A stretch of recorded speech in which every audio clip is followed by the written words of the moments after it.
Party ticket నిరాకరించడంతో అదే party rebel అభ్యర్థిగా పోటీ చేసి గెలిచి తీరుతానని వడ్డెర్ల సంఘం నాయకుడు దళవాయి సిమెంట్ పోలన్న పేర్కొన్నారు. పుట్టపర్తి పట్టణంలోని ఎనుమలపల్లి సంత మార్కెట్ వద్ద తన కార్యాలయాన్ని ప్రారంభించారు. కార్యాలయ ప్రారంభోత్సవానికి ముఖ్య అతిథిగా జిల్లా వడ్డెర్ల సంఘం జిల్లా అధ్యక్షులు జరిపిటి కృష్ణమూర్తి హాజరై రిబ్బన్ కట్ చేసి ప్రారంభించారు. అనంతరం వారు విలేకరులతో మాట్లాడుతూ చంద్రబాబు వడ్డెర్లను నమ్మించి మోసం చేస్తున్నాడని, రాష్ట్ర వ్యాప్తంగా 30 లక్షల మంది ఓటర్లు ఉన్నా తగినన్ని సీట్లు కేటాయించకపోవడంపై ఆయన మండిపడ్డారు.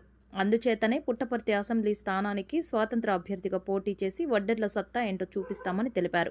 ఈ నెల 24న స్వాతంత్ర అభ్యర్థిగా నామినేషన్ వేయనున్నామని, నామినేషన్ కార్యక్రమానికి నియోజకవర్గ వ్యాప్తంగా వడ్డెర్లు, బీసీ, ఎస్టీ, ఎస్సీ, అగ్రవర్ణాల ప్రజలు కూడా వస్తారని, వారి మద్దతుతోనే నేను స్వాతంత్ర అభ్యర్థిగా పోటీ చేస్తానని వారు పేర్కొన్నారు. ఈ కార్యక్రమంలో వడ్డెర్ల సంఘం నాయకులు రంగులప్ప, ఉత్తన్న, సుధాకర్, పెద్దన్న, మారెప్ప, సూరి, శివ తదితరులు పాల్గొన్నారు. దినము మేము ఇక్కడ పుట్టపర్తి నియోజకవర్గంలో ఆఫీసు కూడా ఓపెన్ చేసుకున్నాము. టీడీపీ రెబెల్ అభ్యర్థిగా సిమెంట్ పోలన్నగా నేను బరిలో దిగుతున్నాను. వచ్చే 24వ తారీఖున బుధవారము నామినేషన్ కూడా వేయబోతున్నాను. ప్రతి ఒక్కరూ మా సామాజిక వర్గం వడ్డర్లు, బీసీ వర్గాలు, ఎస్సీ ఎస్టీ వర్గాలు, మైనార్టీలు, అట్లే అగ్రవర్ణాలు కూడా ప్రతి ఒక్కరూ మాకు, ఎందుకంటే ఈ 4 రోజుల్లో మేము ప్రతి మండలము, ప్రతి గ్రామము మేము తిరిగినాము, మమ్మల్ని ఆశీర్వదించినారు. మీరు ఇండిపెండెంట్గా రెబల్గా చేస్తే ఖచ్చితంగా మిమ్మల్ని గెలిపించుకుంటాం, చట్టసభల్లో పంపిస్తామని ప్రతి ఒక్కరు కూడా మాకు మాట్లాడడం కూడా జరిగింది, ఆశీర్వదించినారు.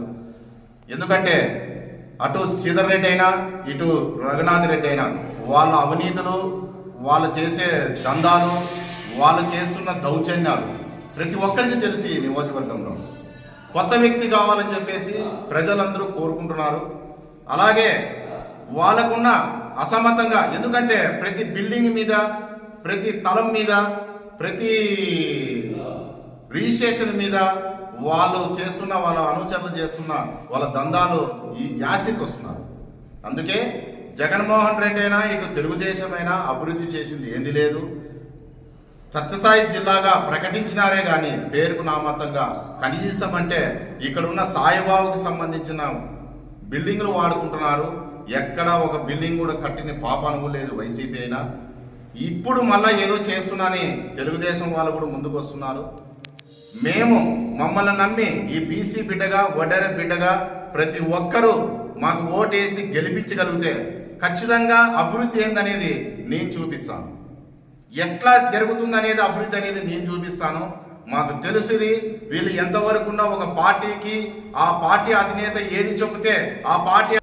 వడ్డెర సంక్షేమ సంఘం తరఫున వడ్డెర కులస్తులమైన మేము దాదాపు తెలుగుదేశం పార్టీ పుట్టినటువంటి ఆవిర్భావం నుండి ఈ రోజు వరకు తెలుగుదేశం పార్టీలో వడ్డెర కులం రాష్ట్ర వేడు, ఉమ్మడి రాష్ట్రం ఉన్నప్పుడు కూడా 85% తెలుగుదేశం పార్టీకి ఓటు బ్యాంకుగా మేము ఉపయోగపడాం. ఎన్నో తూర్లు ఎన్నో వడదుడుకులు ఎదుర్కొని తెలుగుదేశం పార్టీకి అండదండలుగా నిలిచి మా ఓటుతోనే తెలుగుదేశం పార్టీ అధికారంలోకి రావడం జరిగింది. ఆ రోజు నుండి ఈ రోజు వరకు 40 సంవత్సరాలు దాటిపోయింది. ఈ రోజు తెలుగుదేశం పార్టీకి 40 సంవత్సరాలుగా ఈ వడ్డెర కులం అనేది ఓటు బ్యాంక్గానే ఉంది.